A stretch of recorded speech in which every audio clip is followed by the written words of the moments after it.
That's right, he must be hanged. Eichmann, he's a criminal. I'm not sure that they want to be reminded of it, but I'm sure that they ought to be reminded of it, because it's a very important, I would say, chapter in our history, in which a very great part of our nation has been murdered.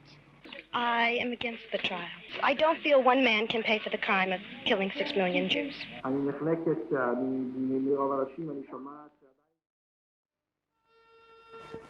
In Jerusalem, capital of Israel, the narrow streets lead to the top of a hill facing Mount Zion. Here, during the past 4.5 weeks, a court has been sitting in a hastily completed building. Surrounded by a high wire fence and guarded by day and by night, a man has been on trial for his life.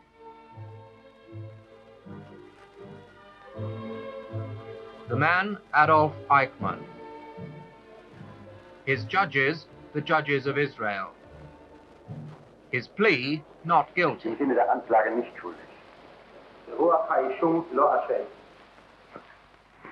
His accusers, the Jewish people.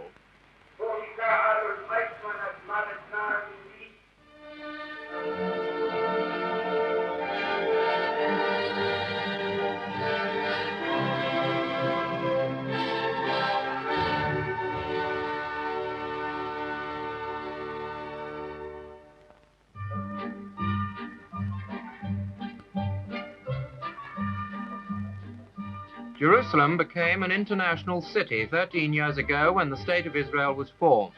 Here there's still a sense of history and timelessness, a spiritual and cultural center for the Jewish people.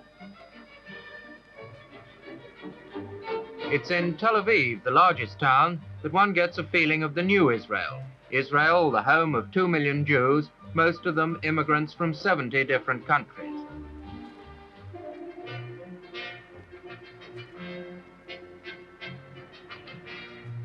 They've brought with them a widely differing way of life and a wide variety of skills.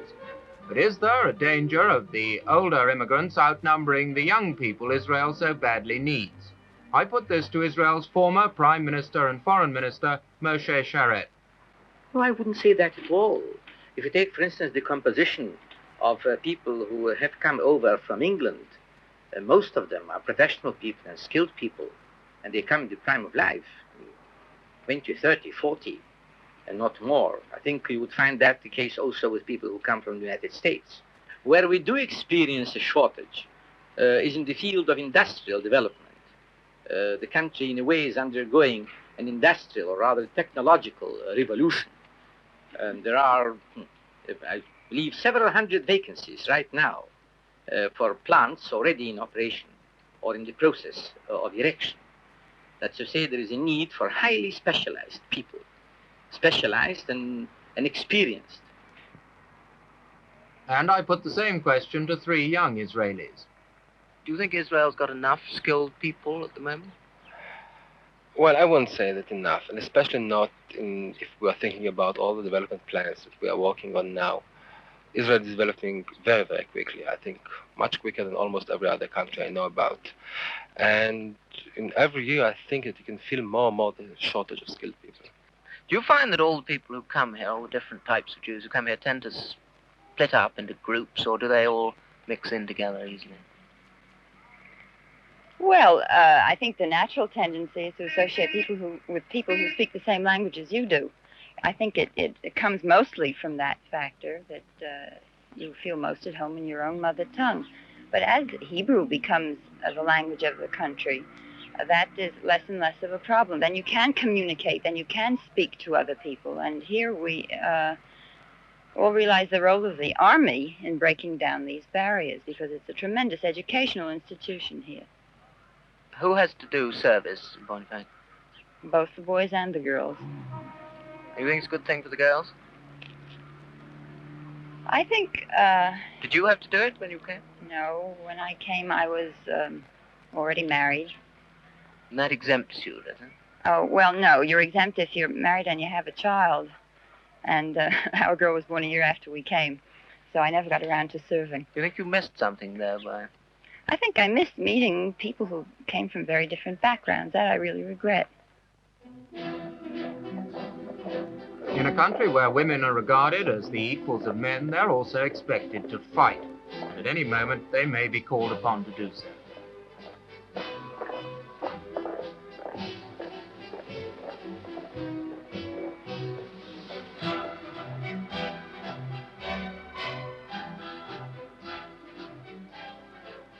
Israel is ringed in by unfriendly Arab states: Egypt, Jordan, Syria, Lebanon. Jerusalem itself is cut in half by the frontier with Jordan. Here at the Mandelbaum Gate, no Jew can enter the Arab world, nor any foreigner who has an Israeli stamp in his passport. Only the United Nations observers pass freely through these gates. Other roads are completely blocked, and children play in the archway to no man's land. Here the state of Israel peters out in a wasteland of ruined buildings.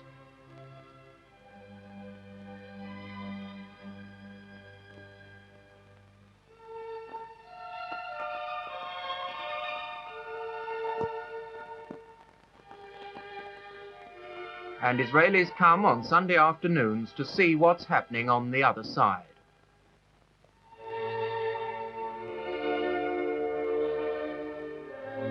This is the Arab half of Jerusalem.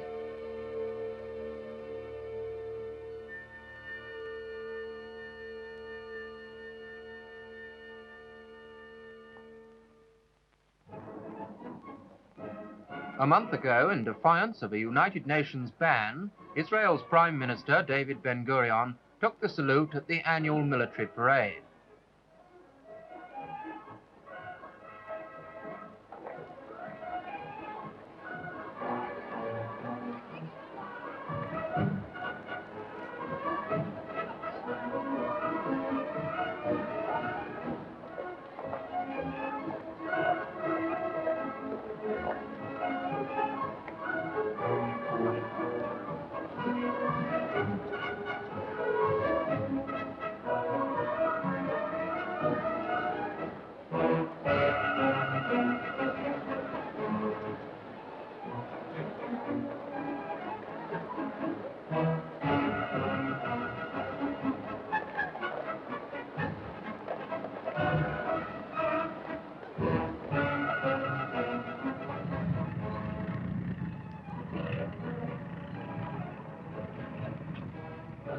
Israel can ill afford this big army. It badly needs the money for development.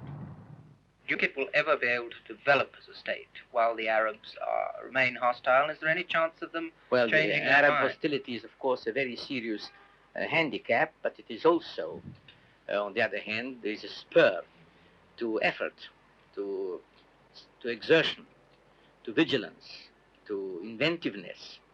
I wouldn't say that it would be worthwhile creating Arab hostility in order to enable our faculties to develop that way, but there is a redeeming feature in the present situation.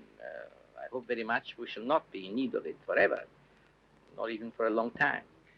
Do you think that Israel will ever really be able to develop while there's an Arab problem? I think it will. As a matter of fact, you can see that for the last 13 years we have been developing very rapidly, although there is a Arab problem. Still, in a certain way, maybe it's something of a blessing in disguise, although I'm not very happy about this kind of disguise. You see, I think it's a challenge for us. And maybe if situation over here would have been somewhat easier, maybe the challenge wouldn't have been so very strong as it was now. For myself, I hope very much for peace in the future, although I'm not very optimistic about the prospects for it in the near future. During the lives of these children, there may never be peace with the Arab world. For the Arabs, the emergence of Israel was a violent shock. In time, it may become a historic memory. But now these children are growing up in a country where hard work starts at an early age.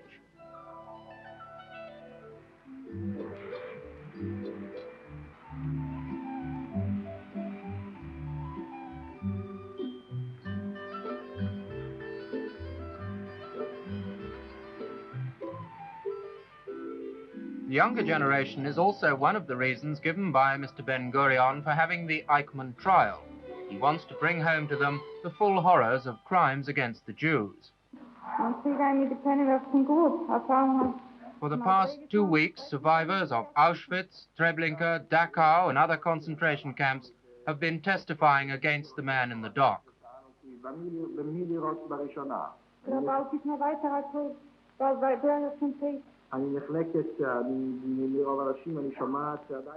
Outside the court, feelings are also running high. Eichmann's right, he must be hanged. Eichmann? He's a criminal.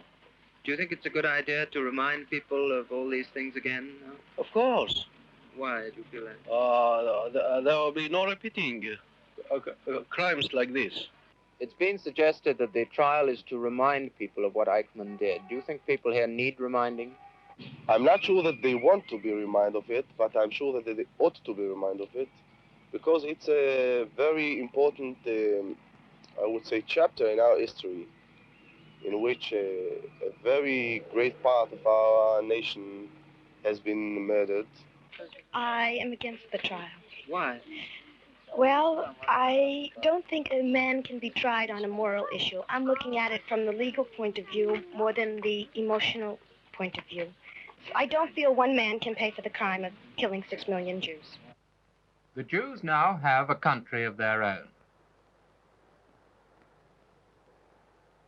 But will it really become the national home that they've sought for so long? What I believe would be the right way of defining the situation is to say that by becoming a state, this country has not ceased to be a national home for the Jewish people. It has become a state for its citizens, naturally, but it serves even more than it did before, a kind of a spiritual center, a focus of pride and a source of inspiration for most Jews the world over. May I ask you, Mr. Sherratt, why you think it is that the Jews have always been a persecuted people? Because they've survived. If the fate of the Jews were the same as of many other ancient peoples or races who were uprooted from the soil by the conquering power, that's to say, if they had dissolved in their environment, there would have been no problem. But the Jews, for some reason, refused to dissolve.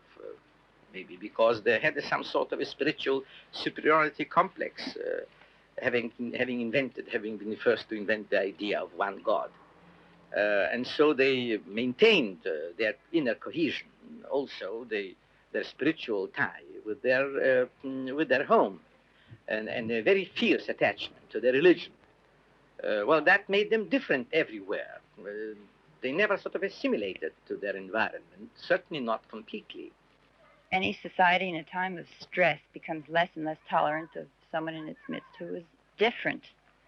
In times of economic prosperity or times when a country hasn't particularly security problem, then it doesn't make any difference if the man next door doesn't see things the way you do.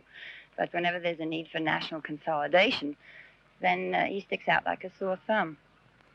That, and perhaps the way the story of Christianity is taught to small children. It's an inevitable part of the Christian heritage.